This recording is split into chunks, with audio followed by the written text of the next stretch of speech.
নমুনা কি dark brown colour স্টেন পাওয়া গেছে, আর একটা ব্যাটের টুকরো পাওয়া গেছে। এই ব্লাডটা বললাম তো, ডার্ক ব্রাউন কালার স্টেন পাওয়া গেছে। স্যার ব্লাড কিনে তো বলতে পারছি না, আপনার এক্সামিনেশন বলা যাবে। বললাম ডার্ক ব্রাউন কালার স্টেন পাওয়া গেছে, আর একটা ব্যাটের ভাঙা টুকরো পাওয়া গেছে, কিছু চুলের টুকরো।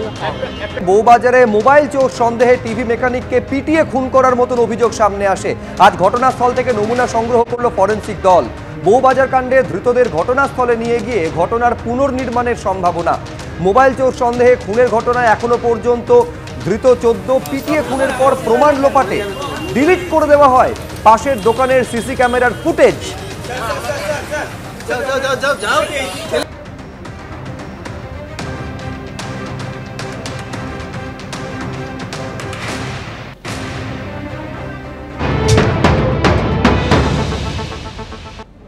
মুচিপাড়া থানার অন্তর্গত 64/1E নির্মলচন্দ্র স্ট্রিটের এই যে হোস্টেল, উদয়ন হোস্টেল, সেই উদয়ন হোস্টেলেই গত শুক্রবার ইরশাদ আলম নামে এক ব্যক্তিকে মোবাইল চোর সন্দেহে এই হোস্টেলের আবাসিকরা ভেতরে নিয়ে গিয়ে নির্মমভাবে অত্যাচার করে, তাকে বেধড়ক মারধর করা হয়, ব্যাট দিয়ে মারা হয়, তেমনটাই কিন্তু প্রাথমিকভাবে পুলিশ জানতে পারে।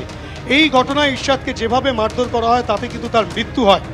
গোটা ঘটনায় পুলিশ তদন্তে নামে মোট 14 জন আবাসিককে পুলিশ গ্রেফতার করেছে, যাদের বিরুদ্ধে কিন্তু খুনের অভিযোগ, অপহরণের অভিযোগ রয়েছে। এই নির্মলচন্দ্র স্ট্রিট, সেখান থেকে কিন্তু রীতিমতো তাকে ধরে নিয়ে গিয়ে এই যে হোস্টেল, সেই হোস্টেলের ভেতরে নিয়ে গিয়ে তাকে বেধড়ক মারধর করা হয়। কী কারণে? যে সে মোবাইল চোর এবং সেই মোবাইল চুরি করেছে, সেই সন্দেহে বসেই তাকে মারধর করাতে তার মৃত্যু হয়। গোটা ঘটনার তদন্ত প্রক্রিয়ায় পুলিশ বিভিন্ন রকম দিক খতিয়ে দেখছে।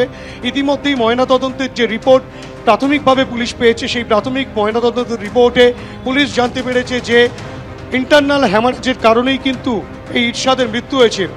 এই ঘটনায় তদন্ত প্রক্রিয়া কিন্তু এগিয়ে নিয়ে যাচ্ছে কলকাতা পুলিশ।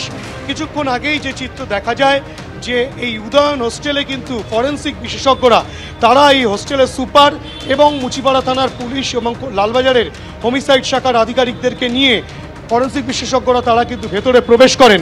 তারা মূলত যান যে এই যে হোস্টেল, এই হোস্টেলের দোতলায় যান, সেখানের ব্যালকনি, সেখানে 14 নম্বর 15 নম্বর ঘর এবং অন্যান্য যেসব ঘর রয়েছে, সেই সব ঘর থেকে বেশ কিছু নমুনা সংগ্রহ করার পর তারপরে তারা নিচে আসেন, সেখান থেকেও বেশ কিছু নমুনা সংগ্রহ করেন।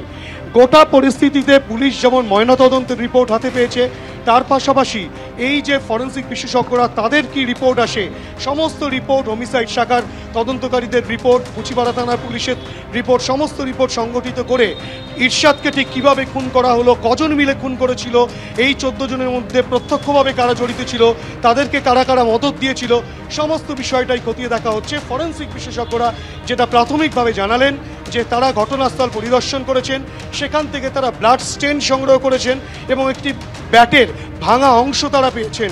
অর্থাৎ সেগুলোও কিন্তু পরীক্ষা নিরীক্ষা করে দেখা হবে। গোটা ঘটনার তদন্ত প্রক্রিয়া চলছে।